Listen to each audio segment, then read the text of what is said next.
राधे राधे भक्तों। तो आज हम श्रवण करेंगे कार्तिक मास का 24वां अध्याय। कथा श्रवण करने से पहले हमारे YouTube चैनल को सब्सक्राइब और लाइक जरूर करें। तो चलिए 24वां अध्याय श्रवण करते हैं।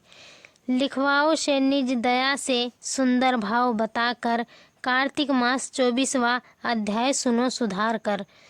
राजा पृथु बोले, हे मुनि श्रेष्ठ, आपने तुलसी के इतिहास वर्त महत्व के विषय में कहा। अब आप कृपा कर मुझे यह बताइए कि कार्तिक मास में क्या और भी देवताओं का पूजन होता है, यह भी विस्तार पूर्वक बताइए।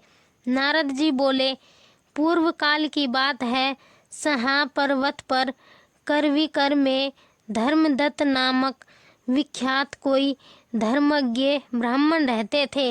एक दिन कार्तिक मास में भगवान विष्णु के समीप जागरण करने के लिए वे भगवान के मंदिर की ओर चले। उस समय एक पहर रात बाकी थी। भगवान के पूजन की सामग्री साथ लिए जाते हुए ब्राह्मण ने मार्ग में देखा कि एक भयंकर राक्षसी आ रही है। उसका शरीर नंगा और मांस रहित था।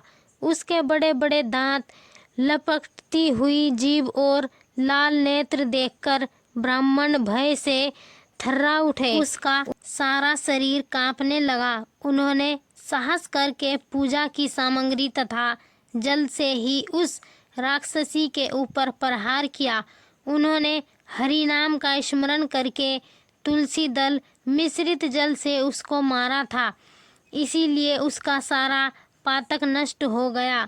अब उसे अपने पूर्व जन्म के कर्मों के परिणाम स्वरूप प्राप्त हुई दुर्दशा का स्मरण हो आया। उसने ब्राह्मण को दंडवत प्रणाम करके इस प्रकार कहा, ब्राह्मण, मैं पूर्व जन्म के कर्मों के फल से इस दशा को पहुँची हूँ।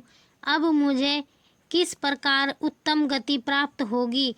धर्मदत्त ने उसे एक प्रकार प्रणाम करते हुए देखकर आश्चर्यचकित होते हुए पूछा, किस कर्म के फल से तुम इस दशा को पहुँची हो?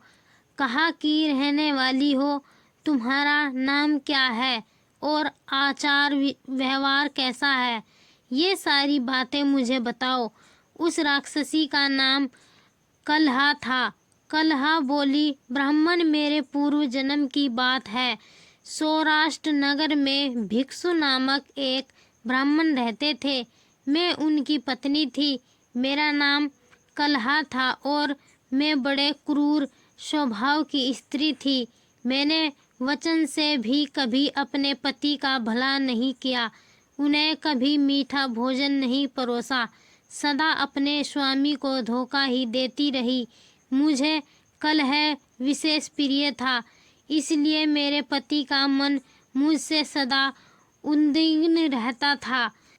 अंततोगत्वा उन्होंने दूसरी स्त्री से विवाह करने का निश्चय कर लिया।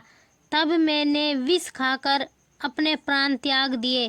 फिर यमराज के दूत आए और मुझे बांधकर पीटते हुए यमलोक में ले गए। वहाँ यमराज ने मुझे देखकर चित्रगुप्त से पूछा, चित्रगुप्त, देखो तो सही, इसने कैसा कर्म किया है। जैसा इसका कर्म हो उसके अनुसार यह शुभ या अशुभ प्राप्त करें। चित्रगुप्त ने कहा, इसका क्या हुआ? कोई भी शुभ कर्म नहीं है। यह स्वयं मिठाइयाँ उड़ाती थी और अपने स्वामी को उसमें से कुछ भी नहीं देती थी। इसने सदा अपने स्वामी से द्वेष किया है, इसलिए यह चमगादुरी होकर रह गई तथा सदा कलह में ही इसकी प्रवृत्ति रही है। इसलिए यह विष्ठा भोजी सुकरी की योनि में रहे। जिस बर्तन में भोजन बनाया जाता है उसी में यह सदा अकेली खाया करती थी। अतः उसके दोष से यह अपनी ही संतान का भान करने वाली बिल्ली हो।